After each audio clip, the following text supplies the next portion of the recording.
At this point, a lot of it is guesses. We don't know for sure. But to me, it's not an issue that it's appearing more. It's that we are more knowledgeable and we are able to now identify that this is happening.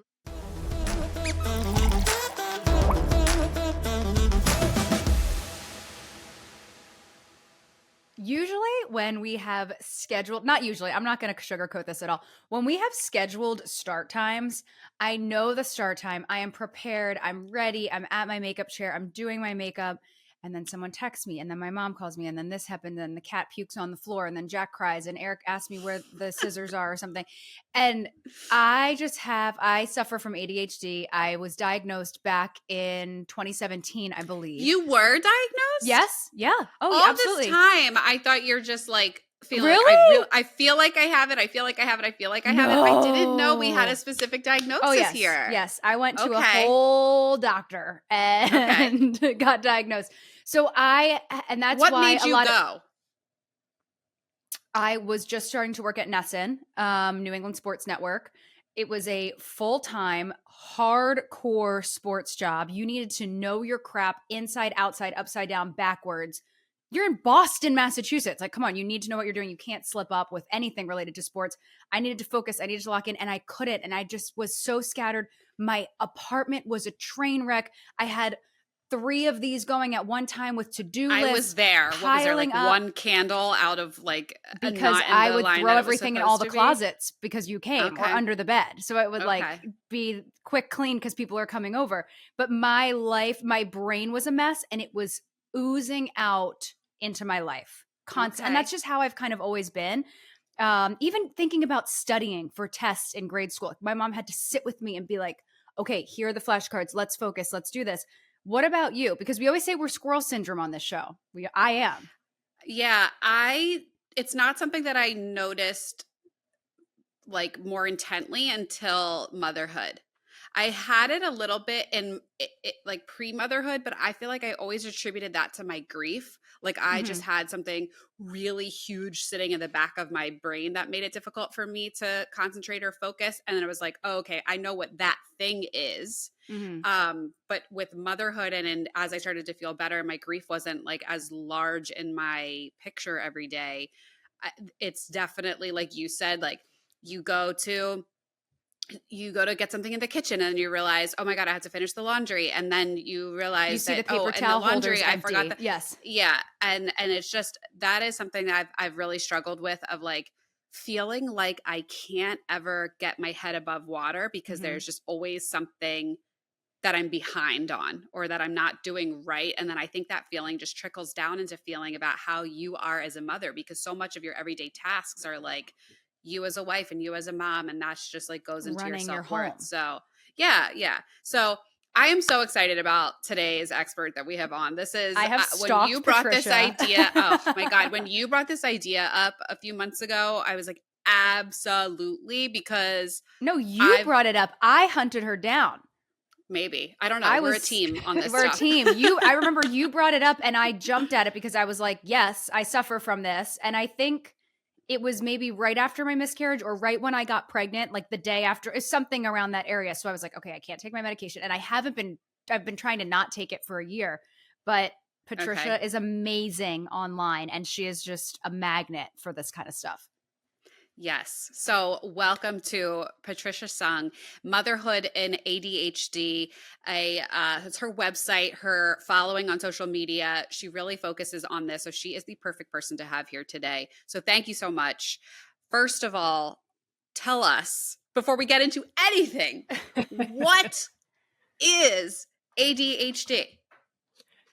Well, I mean, y'all just explained a pretty good chunk of what it looks like in the last few You were minutes. nodding the whole time. ADHD is these two women sitting right here. check and check. Well, I think it is important to know that, like, first of all, when you know someone with ADHD, you know one person with ADHD. But if you know one person with ADHD, you probably know a whole lot of people with ADHD. Like, we tend to flock together. There's a reason that you two are friends. Oh, that's funny. Okay. And so ADHD can look very different based on the person. So we have the classic like little boy bouncing off the walls, but we also have like the chatty Cathy, which kind of go like more hand in hand. They look more similar, but there's also people who are very introverted and very quiet and don't say much. And so there's nothing about it that's like, it always looks like this. It doesn't always look like that. It looks different for everyone. And it is a neurodevelopmental difference. So it's the way that you function is differently, like at a base level, you function differently. And it's not something that you chose. It's not something that you did. It's not like, oh, well, I ate too many fruit roll-ups as a kid and, you know, I had dramatic parents and things were hard. Like there is something about the way that you were created in that you are different. You function differently. So in utero dynamics like, or yeah. Factors. And there's a lot of research behind like, well, is it because your mom was, you know, having a lot of trauma? Maybe that we don't know. Like the thing is we can't go inside your brain and take a picture and like scope around because then we would kill you. So like we don't know what's going on in your brain. Exactly. All of these are everything is going on in my brain. That's what's going on. Everything simultaneously. Yes. Yeah. Like highly educated people have done a lot of studying and what they think is it's in the way that you function. And that it is not something that you have a choice over. Now, you have a lot of choices in the way that you deal with those things. Like you can do things that make your symptoms totally crazy. And you're like, oh my gosh, I feel like I'm falling apart. And there are things that you can do to really support yourself. But it's not something that you caused. So like that can alleviate a lot of the guilt that comes with it. So it's a difference in the way that you think. It's a difference in the way that you function. Is there anything that research suggests you can specifically point to? Like I'm saying, are we just diagnosing it more? Or this is the question with every chronic illness that's going on now, autism, autoimmunity, ADHD. Can you say environmental factors? Can you say, oh, we're just diagnosing it more? People are coming to healthcare providers more? Like, are there certain things you can pinpoint? At this point, a lot of it is guesses. We don't know for sure, but like there's not like there's not a definitive. I wish I could be like, it's this. Right. It's not, we don't know. But it's not, to me, it's not an issue that it's appearing more. It's that we are more knowledgeable and we are able to now identify that this is happening. Like if you look back in time and like, if you've ever read, I forgot to ask how old your kids are. If you've gotten into Magic Treehouse yet? No. Magic Treehouse. There's a book about Ben Franklin. You start reading about Ben Franklin, you're like, this dude's got to have ADHD. Well, you think of mad scientist when people say, oh, he was a mad scientist and his laboratory was a mess, but he was a brilliant genius. I'm like, well, it's kind of, is that me? Am I the mad scientist? Am I a mad genius? Like, there's always been people with ADHD around. We just didn't call it that. We called it that crazy uncle who never stops talking and, you know, and has the crazy basement with all the stuff. And it's always been there. We just didn't know that like, this is what it was called or that we are now calling it this, but it's always been there. Are there certain factors that are sure shot married to being ADHD? If you are ADHD, you definitely show this, you definitely think like this, you definitely have this tendency. I mean, there's a lot of things that are very common, but there's not like well, you don't have ADHD if you don't do this. So like the tendencies are that you tend to be disorganized and have trouble like organizing things. But here's the thing. A lot of women who are not diagnosed until later in life have overcompensated for this. And these are your perfectionists, your people who like the friend who has a spreadsheet for vacation minute by minute. Like she might have ADHD. Yeah. She's the one who figured out like, so this is a problem. And now I'm going to do something about it. She's not really organized. She's just almost like has like a debilitating ADHD. Right. Wait, no. That just shattered my brain. Yeah. She gets so anxious about what's the possibility that I forgot something or I messed something up that she's going to have that spreadsheet with all the colored tabs that go over here and there. And like, it's not because she's a naturally organized person. There are those out there. Don't be wrong. But a lot of women will just, that's their found the hack. Yep. Interesting. Right. So that's what I want to know. Women go undiagnosed. Is so going undiagnosed, but are there certain things that like make it kind of come to the surface later in life? Obviously motherhood maybe being one of them. Like how did, I not really feel this until motherhood, or how did Kacie not really think I need to be seen by a doctor until 2017? Is it there are things masking it, or could it just really lay dormant for years? It's not usually a dormant thing. It's always been there. But But could a trauma stir it up? Like, are there certain life, I guess, experiences? Yeah, like generally speaking, the way you'll see it show up is either, especially for women, hormones. So at puberty, at like, I always forget the fancy word for becoming a mom. Matrescence. We just did an episode on that. So like, when you get your period, matrescence, going into menopause, those times where your hormones change, your hormones have a huge effect on your symptoms when it comes to ADHD. So it's that. Okay, so then that tracks for why we are feeling this now, because it's a hormonal thing as well. Okay. Well, I just think about when my parents would say, clean your closet when I was, 12, 13, 14, and I'd take everything out of the closet and then I'd start watching a show on Nickelodeon. Mm-hmm. Or like a Disney Channel movie would be on that Friday night and I'd just sit there in the mess and couldn't function. Yeah, because those of you are like, I realize the disaster I have created and I don't know what to do. Yes. I have one quick question and then I want to get into your journey with this, but are there differences in how it presents in children and in adults? Or is it just like circumstantial differences because your life is different? Yes and no. I would say it's more the circumstantial difference. It's like when you're a kid who's disorganized, you're the one who like can't find your homework, or like you have trouble organizing, like the example of cleaning a room. It's like, well, I don't exactly know what that means. Like, how do I actually clean a room? Like, what does that organizational process look like? Right. But then when you're adult, it's, your minivan's got French fries all over the floor and you can't find the permission slip. She has the French fries on the floor. Like, it just looks different, but it's the same difference in your brain. It's the same skill set you may not have acquired. Okay. Later. Or I know how to do it, but it is so daunting. And Patricia, I have 67 other thousand things that I have to do.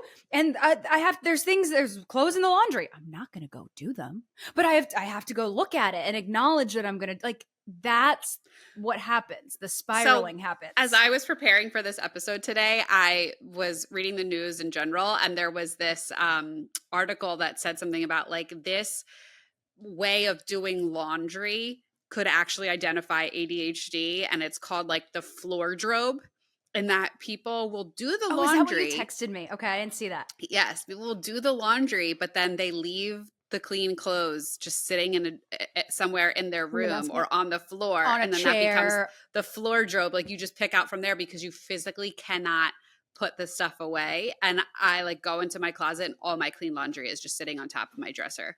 But gee, how are and you? I can't. It's like I think that's part of the process. It's like my brain says that you cannot just bring it back to your room and put it away. Like I have to let it marinate there for like a day or two before I feel okay. With purging though? How are you with getting rid of old t-shirts from when you lived in Philly before you even met Mark that like are the crop act tops of doing and you don't it, need? or like actually parting with things? Both. Do you do it? I do do it. You do it? I do do it. I love doing it. It makes me feel so great after, but I have a more like, is it all right if I get rid of this? Should I get rid of this? I don't know. I kind of, maybe I'll wear this shirt again, or I remember the day that I got this, even though I don't wear this shirt, but I still kind of want to hang on to it for that. So yeah, that's a whole thing. Anyway, I Patricia, don't do it, but I don't do that. I want to talk about your specific journey with this. So what led you to helping moms and focusing on this ADHD specifically in motherhood? Because, oh my God, is it needed? So thank you. But tell us how you got here. Well, that was an interesting journey. So I was as I mentioned before, like the one with all the spreadsheets, that's me. I was an extremely organized kid. I was a national honor roll student in high school. I had it all together. It looks great. I went to college my freshman year and fell apart because all of my structure had disappeared. And so like I was saying earlier, like the two times you see it is during big hormone shifts and big life changes. So I went from high school. When you arrive at high school, they're like, first period, go here. Second period, go here. And everything's determined for you. When you go to college, you don't show up for 9 a.m. class. Mm-hmm. What happens?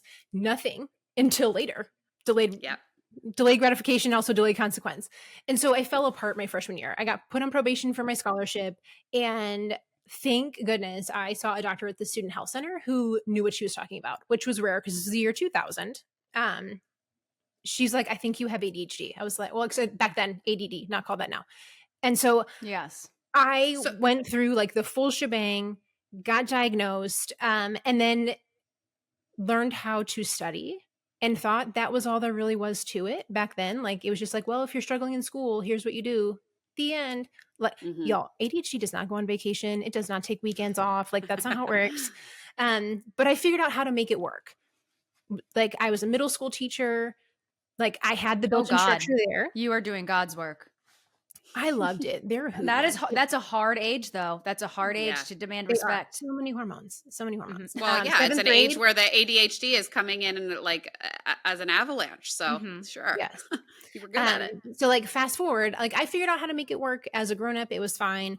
I thought. Like now I look back and I'm like, that really could have been a lot better, but I made it work. When I became a mom is when it all fell apart. So again, a lot of hormones, a big life shift, because when you become a mom, all that structure that you had in place that you set up to like, this is how I'm successful is no longer there. The schedule is now driven by a tiny person who doesn't care that you like to work out at 7 a.m. No. Or that you want to have a blowout at that point. Yeah. Yes. And so all the structure that you've set up for yourself goes out the window, and you're now like basically starting from scratch on how do I keep this tiny human alive? My hormones are a mess. I'm bleeding. My body's falling apart. And now I also have to figure out like how to do laundry and make dinner. Like, and my butt hurts or my incision hurts. And I'm crying all the time. I can't go out and see my friends. And I'm just leaking from everywhere. People only ask you how's the baby. They don't ask how you're doing anymore. And it all falls apart. So this is where a lot of moms see it like right after they have a baby, or they kind of can figure it out through the younger years because like they somehow, we figure it out. We're moms. We figure it out. Then you go and your kids start getting diagnosed and you're like, oh, they're talking about me. Yeah. Or I did this to them. It must be my fault. More mom guilt. Add it on. Yeah. And like, well, there's a good chance that it was your genes. Sorry. There's nothing you could have done about that. Like, when you have ADHD, it's a 50 to 70% chance that one of your kids is going to have that. Your kid will have it. So if you have multiple kids, there's a good chance that one of them is going to have it. And if both parents have it, which can often happen because if you have ADHD, you tend to pick a partner that fits you, which is a good chance they may also have ADHD. My husband has it too. Yeah, like it jumps up even more. So, you've got a bunch of spicy kids and you got a spicy brain and you're trying to keep track of the spicy brains on top of your brain. It's too much. So that is when most people will find it. But going back to the original question, I find out this in college. I pretend everything's fine. I fall apart after my kids are born. And then after my youngest was about a year old, like God told me, like, I need you to start a podcast for moms with ADHD. And I was like, no, thank you. I'm out. Like, I didn't know how to podcast. I didn't even listen to podcasts. I don't want to tell anybody about my problems. This sounds terrible. No. And thankfully I listened because when I was with my oldest, I'd be at like 3 a.m. Googling on my phone, like, how do I be a good mom with ADHD? And I couldn't find anything. No. At all. It was like one scary mommy article about a girl complaining, but like no actual solutions or. And Wikipedia being like, you have a brain tumor. Stage 4. Right. Yeah, sure. Or not Wikipedia. Yeah. What's it called? Google. Dr. Google. WebMD. Yes. It's either nothing or you're dying. There's no in between on a WebMD. Or you should just give your kid up for adoption. You shouldn't have had children. Goodbye. Well, and like that was a red flag to me. Like I think my son was about 2 weeks old, and I said to my husband, like, "Can we send him back? I just want my old life back. Can I send him back?" And my husband was just staring at me like, "You said I fell apart after my child. Like, what did fall apart look like for you?" So falling apart for me was a lot of postpartum anxiety. I had heard a lot about postpartum depression, but I didn't know as much about postpartum anxiety. And that's Same experience. Yep. Same. Yeah. Like you take anxiety and then you just like throw all the hormones in. What were things that you told yourself? Sorry, what? What were things you told yourself or that your anxiety told you? I mean, and like trigger warning for anyone. Like I was convinced I was going to kill my kid. I was convinced I was going to drop him. I was convinced I was going to like roll over on them and suffocate them. He was going to have SIDS. Like all the terrible like stuff of nightmares was just in my brain all the time. And those are intrusive thoughts. And so if you're dealing with those, know that like, first of all, that's I won't say a normal thing, but it's a common thing. So there's nothing wrong with you when your brain goes down that path, because it's not your fault. You're not sitting here going, oh, let me think of all the terrible things that might occur. Right. But you can do things about it. Like you can learn how to retrain your brain to like accepting. I mean, this is like literally like the 1-minute version of how to help yourself, which is not enough information, but like you can learn how to say, you know what, brain, I appreciate that you're taking care of me and that you're worried about things being safe. And that is not helpful. And I'm going to think about something else here. And like, there's more to it than that, but like, you don't have to live like that, I think is the main thing. So you told yourself you stink as a mother, you're going to roll over on your baby and you're going to suffocate them. Okay, brain, thank you for that wonderful, sweet dream going to sleep. But I'm going to think about what I'm going to make for breakfast tomorrow, or I'm going to think about what I'm going to wear on the weekend to see my family. Not necessarily like that it's like a fluffy thing, but that you're training your brain that as soon as you start down that spiral of like, it's almost like a toilet bowl, like you have to stop it. And it's not necessarily that it's like, oh, you should go straight to unicorns and rainbows and fluffy kittens. It's not that, but it's that you're not allowing your brain to create this loophole that you're going to catastrophize. And you're going to be like in prison inside your own brain loophole that's making you miserable. You can get yourself out of it. Yeah. And say like, especially when we can like give it a name and like separate ourselves from it and be like my inner critic is Miranda from The Devil Wears Prada. And be like, thanks, Miranda. Noted. I'm not interested in speaking with you today. That's so cute. Giving her a name. You just go to the closet and you put on the new Chanel boots and you're like, listen, Miranda. These are the new Chanel boots. It's not you. And there are ways that we can get out of that. But anyway, that like falling apart was like the combination of like all the hormones. I was crying all the time. My brain was convincing me that I was terrible and that it was all going to go downhill. I'm going to be arrested because I'm going to have killed my child. I mean, it was just all that awful stuff. What did you have, if you don't mind talking about it, what did you have, or what were you receiving from your husband when you said, I need to send, like, here, return to sender? What was he giving you? Thankfully, he was like, okay, red flag. This is not no, but was he like? Did he help you through it? He was the one who was like, "You need to." Because it's hard for first-time dads. I mean, I know for my husband, he's like, "I'm trying to be here. I don't really understand what's happening, but I'm here. I don't know what to say." But he was like, "We need to find you some help," and so he made sure that I found a doctor, went and saw a postpartum specialist in psychiatry, so that I could start to make changes to things. And like on the upside, the way like how my treatment that worked for the first made it so that the second one, I didn't have any of that. Yeah. Because I was proactive in the way that I worked forward. Good. So you don't have to live like that. It can be a lot better.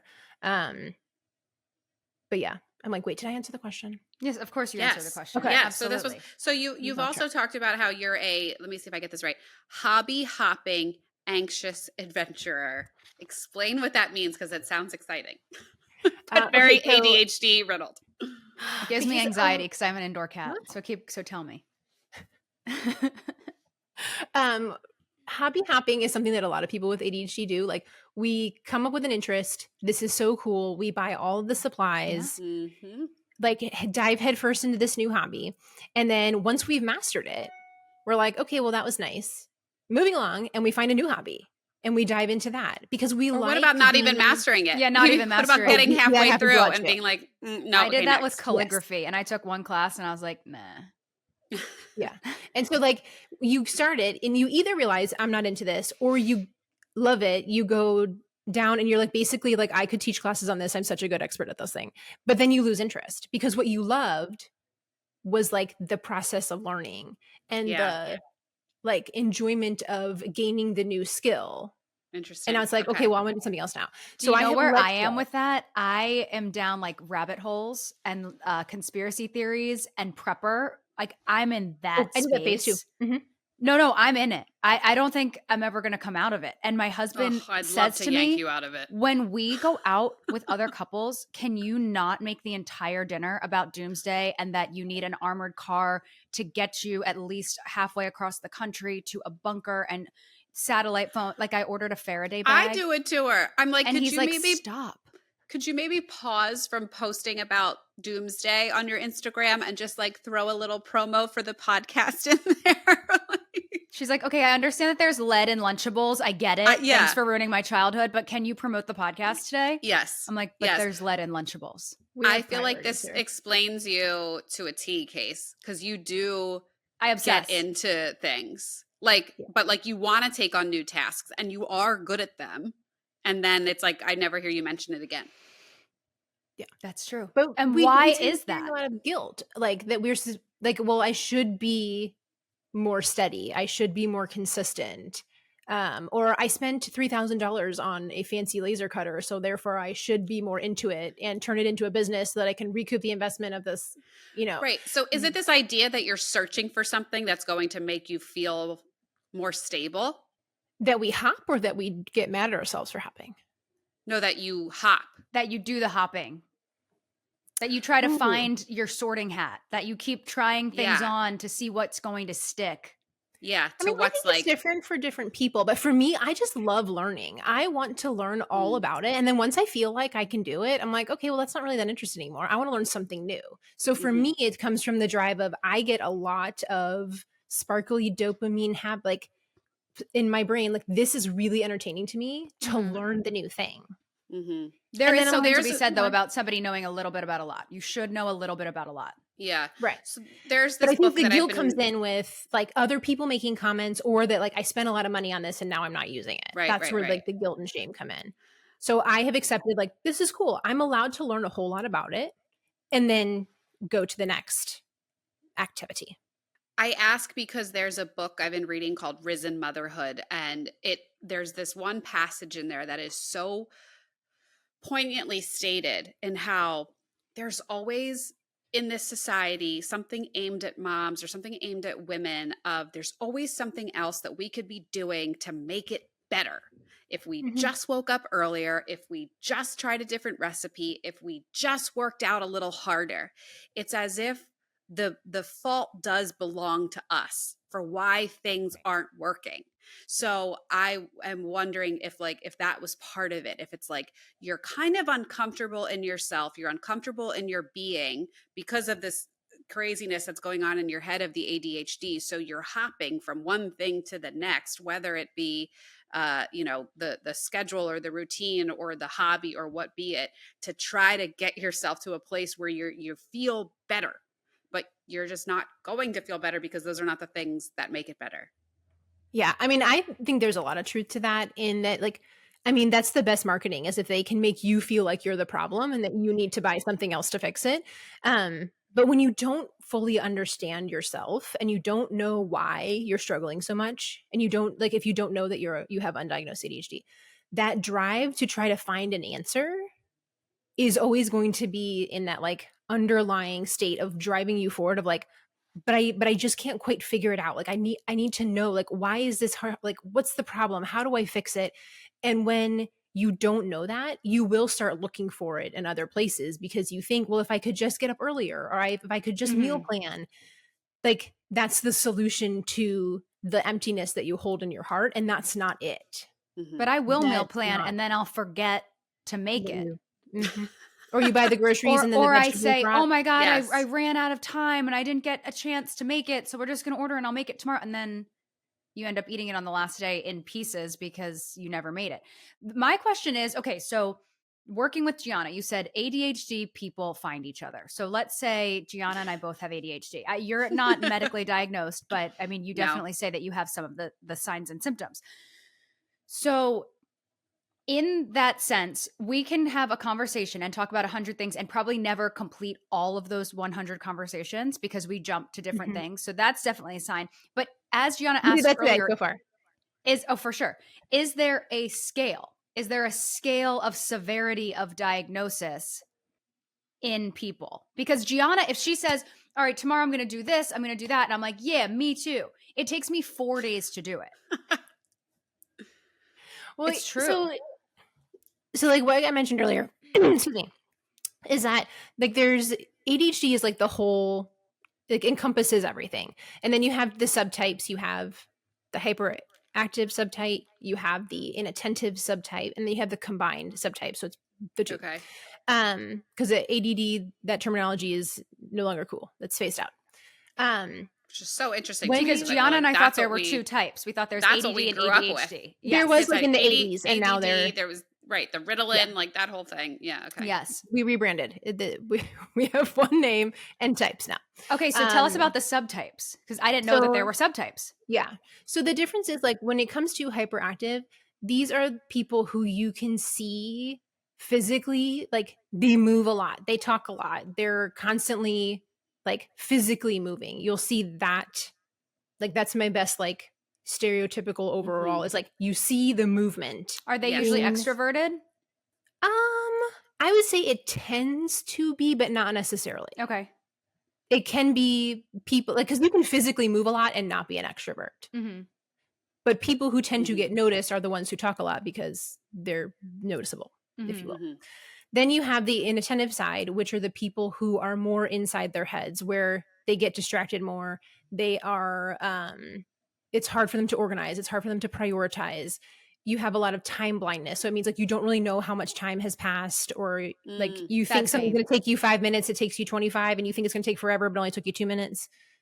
That, like, those kind of... I'm the ADHD that it says you have a 3:00 appointment and you spend the entire day dreading like being on time and the 3:00 appointment. So the whole day is ruined because you have a 3:00 appointment and you can't do anything else. That's me. And that is well, I will say, do I want to go on that tangent? How much time do we have?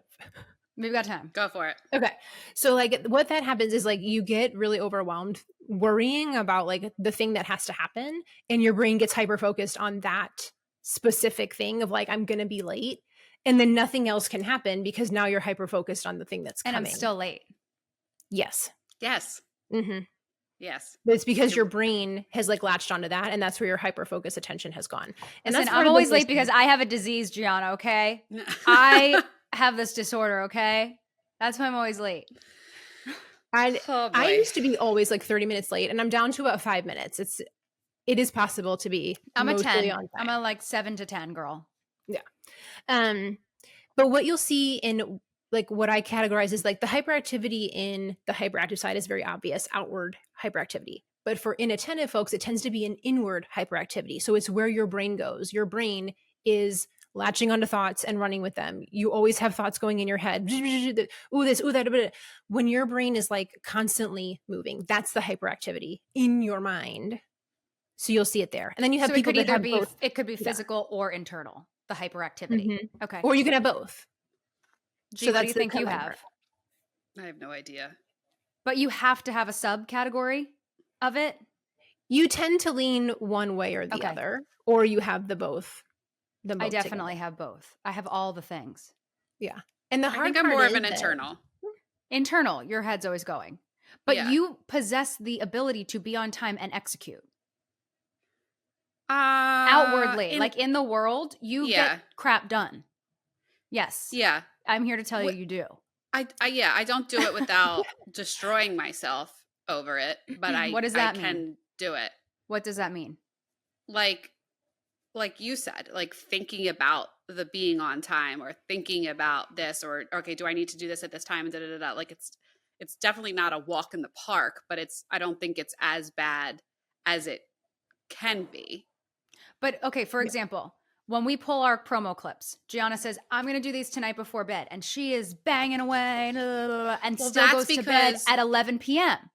So how, like, that's what I'm saying. You get stuff done, but maybe you just hold your feet to the fire and force yourself. Well, there are certain things. I think there's priority levels, right? Like to me, I'm like, I look at it and say, that is going to destroy me if I wake up tomorrow and it's not done. Like I can't let that take over my entire day tomorrow. So I need to get this done first. Whereas the stuff like the laundry, like that's lower on my priority level, where I'm like, I can live with that sitting there for a few days. So that's the thing that's going to get knocked off the list. And that's my clean laundry is going to sit on my dresser for a few days, because the consequence of that is less for me than the consequence of not at pulling least it's those clean. clips. Yes. Okay. Yeah.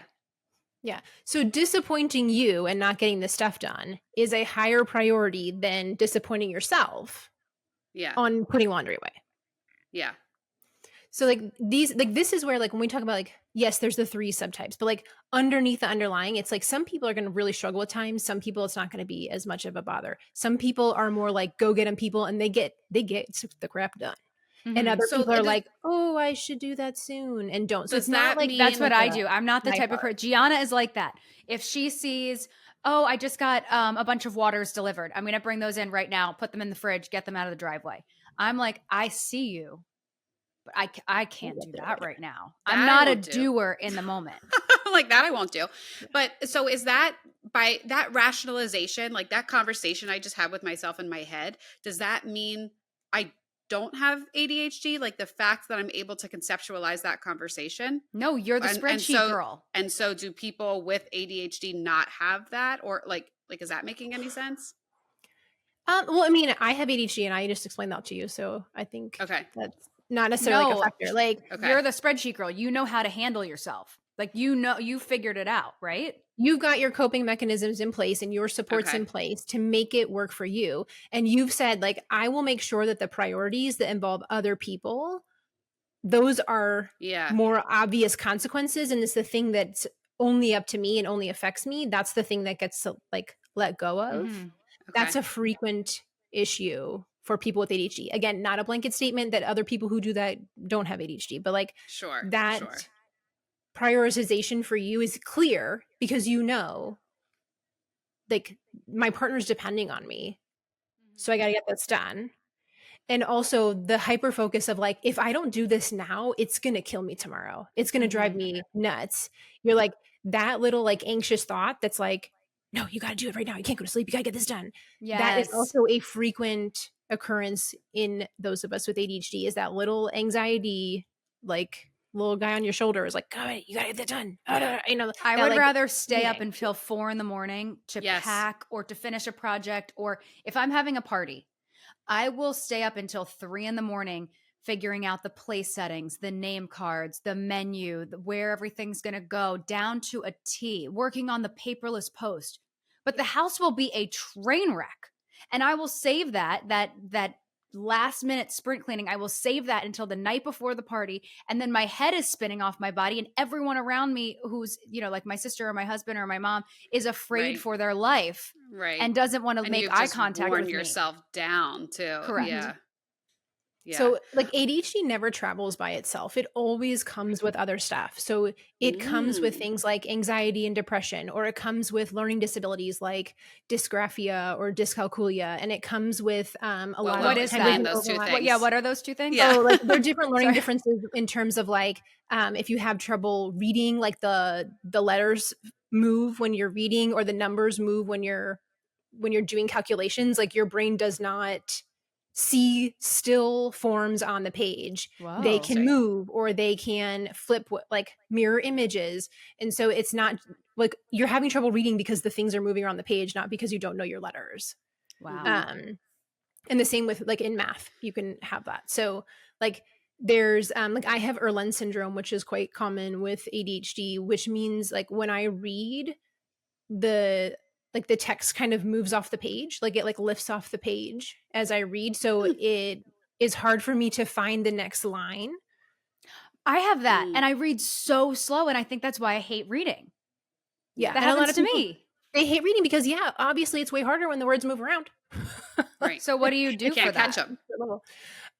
So for me, I have glasses. I'm like, I don't have them here because I actually have a filter on my computer that changes the color, but with a different color background, it's easier to read. And so I have like a light bluish gray background and like a filter over my computer screen, and it makes everything not wiggle around. So when I have like they literally look those transparencies we used to have like in high school or middle school. If you're they're like blue blockers, like same concept. They lay on top of the page and it's easier for me to read, but everybody has a different color combo that like works for you. I've never heard. And what is that called? It's called Erlen syndrome. The more you know. Yeah.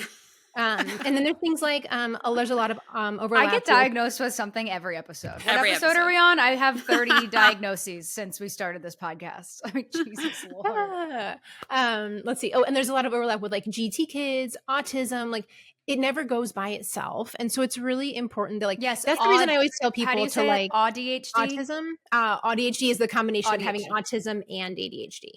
Because I've been seeing that all over the place on social media. And a lot of it is with hypermobility is tied into that. Yes, a lot of folks what I'm talking about with that? ADHD and autism have hypermobility. I do too. Where like, I'm like, I don't even know, like, are we only doing audio or not? But like when you bend, like my elbow bends like a little more than like yeah, and you can hold your if you can get your thumb to touch your wrist like this, most people cannot do this. Yeah, I'm like, close. I can't wait to see people.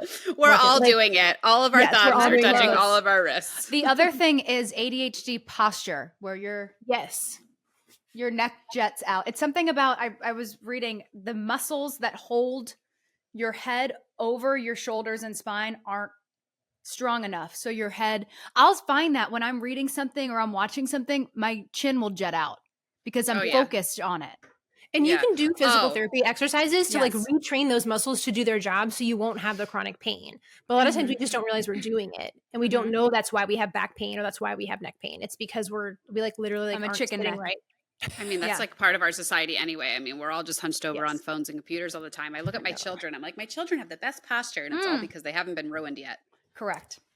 Yeah. What are though, that's a great segue though, G. So what are signs, because you mentioned it, Patricia, of ADHD isn't just like the boy bouncing off the wall in the classroom. So what are signs that we can see in our kids and what are tools we can give them for those things to set them up to not be like us someday and diagnose ourselves when we're grown ass adults? Yeah. So the things you want to look for is like, where is your kid struggling and what are the patterns there that you see in those struggles? Because there's usually a surface struggle, like they're not doing well in school or they're having trouble making friends, but that's just the surface level issue. What's actually going on like underneath that? Like peel it back a little bit and see what else you can find so it's there. Like root cause. Right. So when we think about like having trouble making friends, a lot of times people with ADHD, like, again, it's a wide variety. So for some people, it's that they're so busy talking that they don't listen and the other people don't feel like it's really a two-way street. So like, well, I don't really want to be friends with them because they don't really listen to me. And that's a really like subconscious thing that happens with little kids, but like they get it. They may not be able to explain it. So like you have the like, maybe they're not very socially aware and like, or like self-aware, realizing that people are like, hey, I want to have a turn to talk too. Or it could be like, they're having trouble making friends because they don't read the social cues of like the interaction between people. So the people are like, well, they don't really feel like it doesn't feel like they're listening to me because a lot of us have trouble like with eye contact. Or it could be that they don't fully understand like the different levels of friendship, like the difference between an acquaintance, like, you know, is different than, you know, somebody you've met once versus like, I always go to the same coffee shop and I have the same barista and I feel like I know them, but like they're not like at best friend level. And so like the coffee shop barista doesn't need to know about your childhood trauma. So you overshare. I know as a people big like ADHD. that. Yes, a lot of oversharing happens. But isn't ADHD also hyper aware of a situation and you're kind of monitoring everyone's behavior and taking everyone's temperature at the same time and you're so in your head that you can't be in the moment? So that's part of it too, is that you can also get folks who are very aware of what's going on around them. And a lot of times if you've had a very like emotionally unstable parent, you may be extra aware of how people are reacting, what's the mood in the room. You're very aware of what's going on. And we can be emotional sponges and then we take on whatever emotion is going on around us, even though it's not our emotion. We're picking it up and we're holding it as if it is ours. That is something I have. I have that too. And I mean, I didn't have that growing up of my parents putting anything on me, and I don't know where I developed that. But gee, why do you think you have that? I actually think I have it, like it's been a benefit to my life because I did grow up in a phase where I was never sure what I was walking into at home. And I had to gauge that and know if it was time for fun or time to like make myself sparse. And so in the professional world, I felt I was able to dodge, like, when it was, this is not time for fun and games and we need to be really serious with some of the executives, or like when they were ready to like mess around and I could meet them where they were. And I felt like it allowed me to have really good relationships with these people that were otherwise pretty scary in certain situations, because I was able to feel chameleon. Yeah. And I feel that. Kacie, was it you that sent something to me on Instagram recently that was like, people with ADHD, because of what you just said, and that like hyperfixation on people's personalities or the movements that they make or the things that they say, make you really good judge of character. Yeah, because probably. You're noticing the little things that not everybody does. And I that's my husband always says that to me. He's like, you have one of the best judges of character, or like the best scope for like finding like who somebody truly is than that he's ever met. So I wonder if that's part of it too. Yes. I mean, you're reading body language, you're reading eye contact, you're reading tone. And those little things they can be thought of as a weakness, that like you worry too much about like what other people think. Oh, but totally. Those are also our greatest strengths of communicating with people and reading the room and understanding where people are coming from and how do you communicate with them best. So every time that there is a like quote unquote problem with ADHD, I always say like, well, let's flip that around. What's the strength that comes with it? Like it's a yin and yang, like balance of everything. Yeah. Everything that you struggle with means that you're also really good at something. So maybe you overshare, but that means you're a really vulnerable person that people can relate to and they feel comfortable being themselves with you. Well, I know so it's not all bad. A lot of people say, and I've heard this from a lot of people, especially our generation that are starting to have kids, everyone loves a diagnosis. They love to slap a label on their kids these days. Oh, my kid has this, and this, and they're on this, and this, and medication.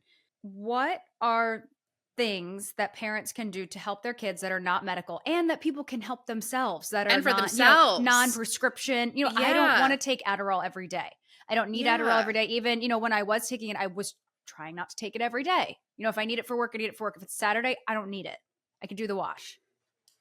Yeah. So like I have a download on my website. Actually, I have a lot of resources because I have ADHD and I make a lot of things. But like there's a download there that's like all the ways that you can treat your ADHD beyond medicine, because like I am a huge advocate for medicine. I think everyone should try it and see if it fits you, because it may really be a big help. But that's literally one tool. Right. It is one singular tool that you have, and you have so many other things that can support you. And some of them are unfortunately like the really lame things that we all roll our eyes at. Like, don't say meditate. Don't you say it.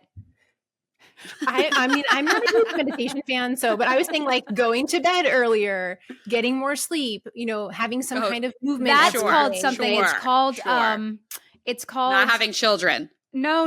When you fight going to bed early, I've sent Giana stuff on this. It's called like revenge, bedtime. Yes, bedtime revenge or whatever. Where I'm like, I'm not going to bed early. I have stuff to do, and I literally just scroll on Instagram and find self-diagnoses reels and add them to our shared podcast folder. Well, because it's like the first time that your brain can be quiet during the day. I need that decompression time. You just want to like relish in the quiet time for a minute. But that's actually one of my top recommendations, is that your brain, when you have ADHD, needs that white space. You need that space to just let your brain wander about. That's where you get your best ideas, in the shower, while you're pooping, while you're driving. That's when your brain can wander. And we need that. That's not Don't a luxury poop for item. too long. You'll get hemorrhoids. True. I say to my husband, I'm like, I need to go into the room and just stare at a wall for like 5 minutes. And that's what I have to do. And I have to put my phone somewhere else, and I have to just lay there and just that, like, it's like I need to let my brain sit down. Does that make sense? Like you were doing a restart. You're doing a reboot. Yeah. The software update. The white space, I like that. That's a go. I need to go. It sounds so gentle. It sounds so angelic and fluffy. Yeah, I like that. Yeah. The white space. We need that. And it can be things like, going on a walk, or there are so many ways that you can bring rest into your life. And that is something that I think moms need to hear more about, is like, rest doesn't have to be a day at the spa. It doesn't have to be a full weekend away. Yes. There are ways that you can recharge and rest in your day that are quick and doable, so that you can recharge that battery and make it all the way through bedtime. So like, is it coloring with your kids for a few minutes? Like, yes, I need to make dinner, but like, if I sit here for 3 minutes, can I take that moment to be like, okay, now I have the capacity to go, tell kids to do their homework while watching the stove. Hopefully I didn't burn anything. Like, coloring and painting is very therapeutic. My daughter has roped me into painting with her lately, and I'm like, I'm going to continue buying you these little paintings. Is this paint by numbers? Is it free like form paint? $5 little wooden figurines that you get at Target. And there's like, okay, but what do you do with all the figurines once they're painted? I mean, sometimes they go missing. Right. But it's just a nice way. It's a nice way to connect. It's a nice way to relax. It really is like, it's that thing where you're not really focusing on too many other things, because I'm trying to get like the color in between the lines and picture the right ones. So yeah, that's a nice thing to kind of just easily work into your schedule. And if you look at it to yourself, because it's like, you're like, oh, do I really want to open the paint? Do I want to open all the markers? Do I want to let them get messy and blah, blah, blah. But like, there actually can be such like that nice break for it's a good white space for your brain. Buy a bunch of cheap tablecloths, plastic tablecloths from Dollar General, and put it down, and then just let them have at it. Scoop it up and throw it away. We always say this on this podcast, because I just said I have 100 diagnoses since starting this. People are listening. Women are saying, I have that. Add it to the list. I need to now find somebody to help me with my ADHD. What are some tangible takeaways that someone can put into practice today who thinks, maybe I have this?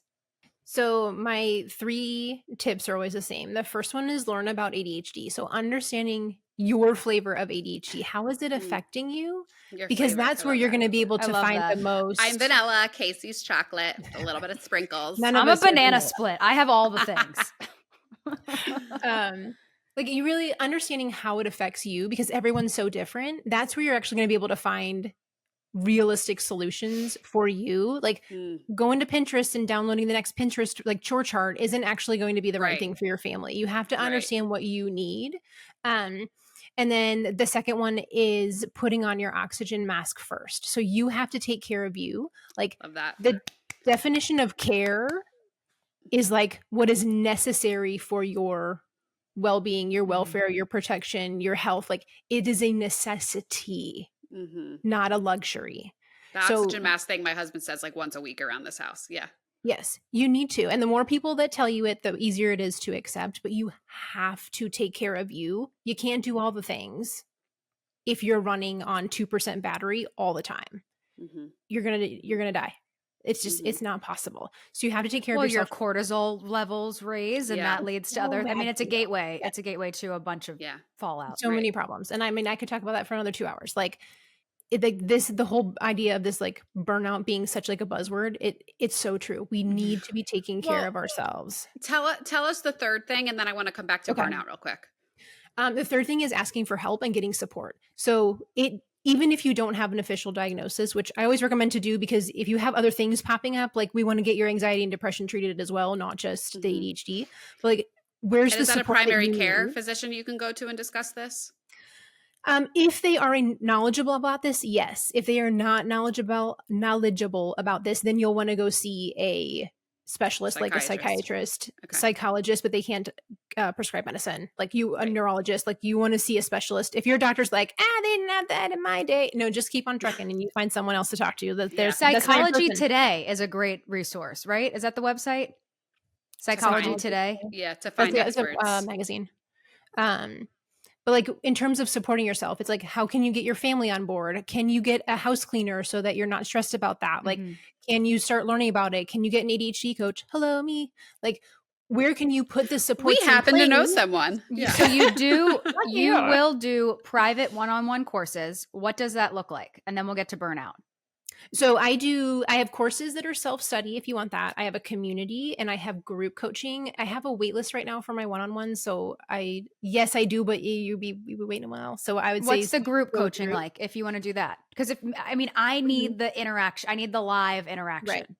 So what we do is we meet every other week and we go through and learn the skills that we need, like, okay, emotional regulation. How do you not yell at your kids every day walking out the door for school? what do you need? Like, what skills do you need? Energy regulation. Like, if you're petering out every day when it's like you're supposed to be cooking dinner and you're literally on the couch, like scrolling your phone, like, I can't life anymore. Like, we need to get you the skills so that you can get through the day and be the mom that you want to be, not the mom scrolling her phone, not the mom yelling at everybody. Like, how do we get you the skills to be able to show up well? So we do that for 3 months. We meet every other week, and then we have a Slack group. So you can drop in there and ask questions, and we like talk through all the issues in between. So love that. We have like in person, we're doing the actual like coaching and we're rewiring your brain. And then we sort through all the logistics in between. This is so helpful. There's so many women that I know are in therapy, but for like so many of the things that you're discussing, right? Like this could be such a nice alternative. What's the that cost really like hones in on of it. the 3-month group session? It is about like $2,300-$2,400. Okay. And then what about wonderful for like sorting out your past problems, but when it comes to like how do I move forward, coaching is like the best thing possible to get you moving forward. Do you have payment plans for that, or is it lump sum payment? Yeah, I do payment plans, so you can do 3 months or 6 months. And then other question is for the self-taught lessons. Are those free? How much do those cost? Oh, well, I do have a ton of free resources, but my courses, I have one on daily planning that lets you know, like, here's how you use a calendar and a to-do list for real. Yeah. That's like $267. And then time management mastery is a longer course. So it takes about 2.5 months to get through it all. But we literally look at like, how do you make a routine for you? And I know we're like routine, I call them rhythms. How do we create rhythms for you that you can get all the stuff done that you need to get done and still like not want to scoop your eyeball out with a spork because you're like, I hate this so much. How do we get all the stuff done? And we figure out like, what are your patterns? What do you need? And it comes with the community so you can show up and ask questions and you're not on your That's own. what I was going to ask. I love that. Love the support aside from accountability is really important. So I want to round this out. If there are women that are listening to this and they're like, okay, this feels a lot like what I have, but I'm not sure. Some of it is kind of hitting, some of it is not. What is the difference between ADHD and just being so overwhelmed and burnt out in motherhood? How do you figure out where you are? So when you're struggling, a lot of times we don't know that we're struggling at like a level 8 and everyone else is saying, but everybody struggles, but it's level 3. Understanding the difference between the struggle. Like, I'm not saying that there's moms out here that don't have ADHD that can't be burnout. It's not like one or the other. It's not like you only have ADHD or you only have burnout. Like you can do both at the same time. But it's like when you start talking about it with your friends and you for real realize that like this struggle you're dealing with is not what they're doing with, or they're like, oh yeah, me too. And then like you say it out loud and you're like, that sounds really terrible. Like if the red flag goes up and you're like, well, but I was crying up until 3 a.m. or I was up cleaning my house till 3 a.m. trying to get this stuff ready for the party tomorrow. It's like, that's not normal. Most people don't stay up till 3 a.m. trying to, like it's like when you say it out loud, like it's the same thing like when you talk about your dysfunctional family and you say it out loud and you're like, oh, and that person looks at you like, I'm sorry, your parents did what?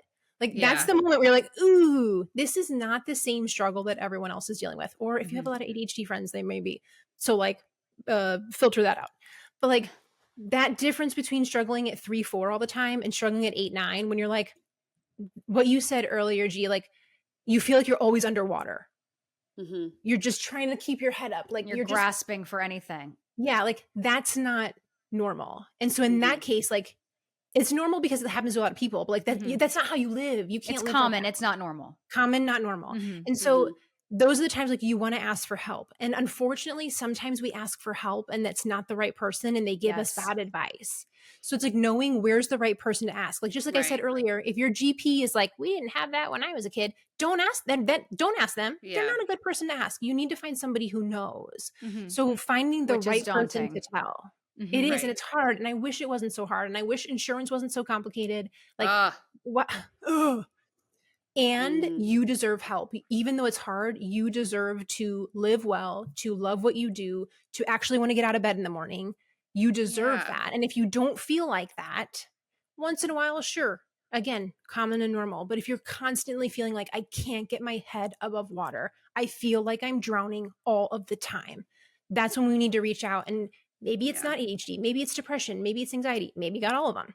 Mm-hmm. But don't sit there by yourself. Emotional, you saying that, because first of all, I've been there, and second of all, I have friends that are going through it right now, and it's just the hardest thing to sit and watch, because you wish there was so much more that you could do to like throw them a lifeline and yank them out of it, but it's just so hard. It's so unfortunately hard. So a lifetime worth of compounded feelings and stress and pressure, and we are just now learning and shining light on it, and it's a full-time job to remedy it and to get the help.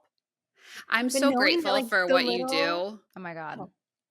I would say there's the little things you're doing, they add up and it makes a difference. Like all this hard work you're doing to make your family better, to make you better, like it adds up and it's worth it. Love it. Be the Thank you for what you do. Mm-hmm. Yeah. Thank you for what you do. Thanks for being here. I feel like our audience is going to be blowing you up after this. So much important information. And I just really appreciate you taking the time. Thank you. I would love to see all of you like in the community at the retreat. Like, please reach out and know like you are not the only one. When is the retreat? Give us details. Okay, so I actually, like, as we're recording, I haven't quite signed the contract, so I can't say for sure, but it's probably going to be October 11th through 13th. And it's the third one we're doing, and it is so fun. I take care of everything for you, so you literally show up. Where is it? You don't do a dang thing. In Houston. Cool. Beautiful time of year too. So some people are listening and we're like, I don't care where it is, I'm coming. Like I show up and you do everything. Great. Yeah. I'll be there. It's amazing. I think every mom needs a weekend off. So. Yes, absolutely. Thank you so much. We appreciate it. Thanks so much for having me. It was so fun.